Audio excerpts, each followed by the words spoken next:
नमस्कार। देशात लवकरच लोकसभा निवडणूक जाहीर होणार आहे। यासाठी भारतीय जनता पार्टीने आपल्या उमेदवारांची पहिली यादी जाहीर केली आहे। यानंतर भाजपा आपल्या उमेदवारांची दुसरी यादी जाहीर करणार आहे। मात्र यापूर्वी दिग्गज नेत्यांना उमेदवारी मिळणार म्हणून नाव चर्चेत आहे। राज्यातील पक्षश्रेष्ठ या नेत्यांना उमेदवारी देतील हे पाहणं उत्सुकतेचं ठरणार आहे।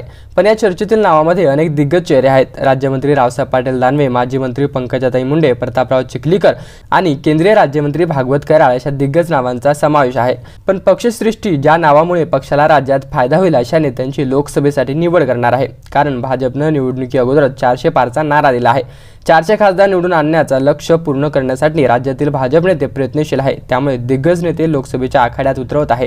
ज्या नेत्यांचा प्रभाव हा राज्यभर असेल आणि त्यांच्या मागे जनाधार असेल अशाच नेत्यांची लोकसभेसाठी निवड होणार आहे। त्यामुळे या सर्व राजनीतिक कौशल्याच्या यादीमध्ये एक नाव खूप चर्चेत आहे। ते नाव म्हणजे पंकजाताई मुंडे। 2024 लोकसभा निवडणुकीत भाजपकडून बीड लोकसभा मतदारसंघात पंकजा मुंडे यांना उमेदवारी मिळणार अशी चर्चा सध्या सुरू आहे। पक्षातील नेत्याकडून सुद्धा पंकजा मुंडे यांना लोकसभेच्या रिंगणात उतरवणार असल्याचं यापूर्वी सांगितलं गेलंय। पण यामागे पक्षाचा खूप मोठा राजकीय डाव आहे। पंकजा मुंडे यांना राजकीय आखाड्यात उतरवल्यामुळे त्यांना अनेक मतदारसंघात मतांची टक्केवारीत वाढ होणार आहे। कारण पंकजा मुंडे यांचा राजकीय प्रभाव हा महाराष्ट्रभर आहे आणि त्यांना मानणारा मोठा वर्ग देखील आहे।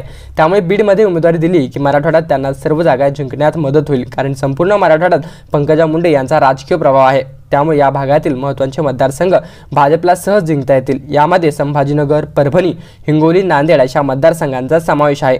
पंकजा मुंडे या फायर ब्रँड नेत्या आहेत आणि उत्कृष्ट वक्त्या म्हणूनही त्या ओळखल्या जातात आणि राजकारणाचा त्यांना दांडगा अनुभव देखील आहे।